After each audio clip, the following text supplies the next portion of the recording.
আসসালামু আলাইকুম, welcome to our cooking station.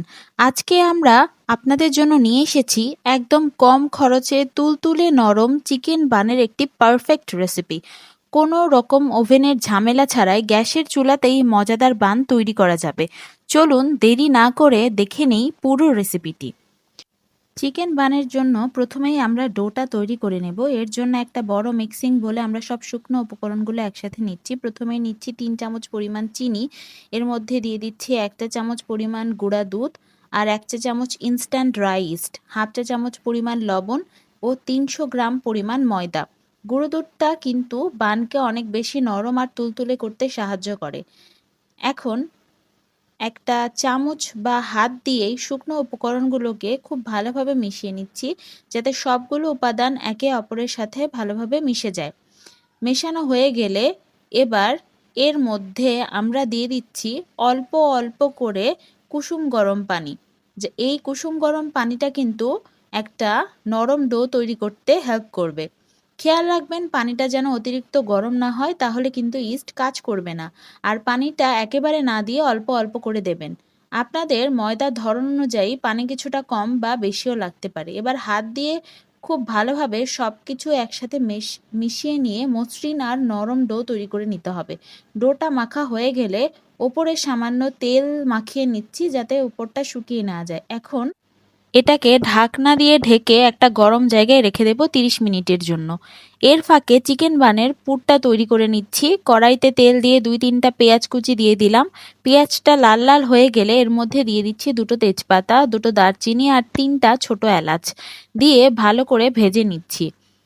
এবার এতে হাফ চা চামচ পরিমাণ আদা রসুন বাটা দিয়ে কষিয়ে নিচ্ছি। এরপর এতে দিয়ে দিচ্ছি ১৫০ গ্রামের মতো টুকরো করে রাখা চিকেনটাকেও ভালোভাবে নেড়েচেড়ে নিতে হবে। এরপর এটাকে সেদ্ধ করার জন্য সামান্য একটু পানি দিয়ে দিলাম। এখন এতে দিচ্ছি ২ চা চামচ পরিমাণ জিরার গুঁড়া, ২ চা চামচ পরিমাণ ধনিয়ার গুঁড়া, ২ চা চামচ পরিমাণ গোলমরিচের গুঁড়া, হাফ চা চামচ পরিমাণ লবণ ও এতে দিয়ে দিচ্ছি ১ চা চামচ পরিমাণ সয়া সস দেওয়ার পরে এতে দিয়ে দিচ্ছি হাফ চা চামচ পরিমাণ ঝালের গুঁড়া ও ১ চা চামচ পরিমাণ চিকেন পাউডার দিয়ে ভালো করে কষিয়ে নিচ্ছি। ভালো করে পুরোটা যখন কষিয়ে নেওয়া হয়ে যাবে, তখন এর মধ্যে দিয়ে দিচ্ছি আগের থেকে কুচি করে কেটে রাখা সবজি। আমরা এখানে বাঁধাকপি, বরবটি আর গাজর একদম মিহি করে কুচি করে নিয়েছি। আপনারা আপনাদের পছন্দ অনুযায়ী অন্য যে কোনো সবজিও অ্যাড করতে পারেন।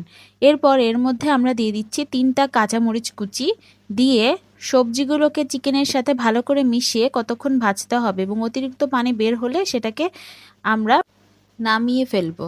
ইতিমধ্যে আমাদের ডোটা খুব সুন্দরভাবে ফুলে গিয়েছে। এখন এটাকে হালকা হাতে আরেকটু মেখে এর থেকে লেচি কেটে নেব।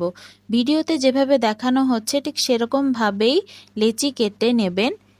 এরপর এই ময়দার ডোটা থেকে লেচির মধ্যে কিছুটা গর্ত করে নেবেন এবং এর মধ্যে পুর ভরে দিতে হবে। মনে রাখবেন, পুর যত বেশি দেবেন খেতে কিন্তু ঠিক ততটাই ভালো লাগবে। এবার মুখটা খুব সাবধানে ভালো করে মুড়িয়ে দিতে হবে, যাতে ভাজার সময় ভেতর থেকে পুরটা কোনোভাবেই বেরিয়ে আসতে না পারে। দেখুন ভিডিওতে দেখানো হচ্ছে ঠিক সেরকমভাবেই আলতো হাতে ভালো করে মুখটা মুড়িয়ে দেবেন এবং এপাশ ওপাশ থেকে ভালো করে চেপে চেপে বানটা তৈরি করে ফেলবেন। এভাবেই আমরা সবগুলো বান তৈরি করে নেব। এবার এগুলো ভাজার পালা। প্রথমেই চুলার আঁচটা খুবই হালকা বা মাঝারি রাখতে হবে, যাতে বানের ভেতরটা কাঁচা থেকে না যায়। এবার এটাকে ভাজতে থাকতে হবে। আমরা দুটো বান একসাথে ভাজছি। দেখুন একদিকটা যখন সোনালি হয়ে যাবে, তখন কিন্তু সাবধানে আমরা অন্য পাশ উল্টিয়ে দেব। দুদিক যখন সুন্দর লালচে একটা কালার চলে আসবে, তখন এটাকে নামিয়ে ফেলতে হবে। দেখুন কি সবগুলো বান কি সুন্দর ফুলে গিয়েছে। তৈরি হয়ে গেল আমাদের গরম গরম আর মজাদার চিকেন বান। আশা করি আজকের এই ভিডিওটি আপনাদের খুব ভালো লেগেছে। ভালো লাগলে লাইক করবেন, কমেন্ট করবেন, শেয়ার করবেন এবং সাবস্ক্রাইব করতে একদম ভুলবেন না।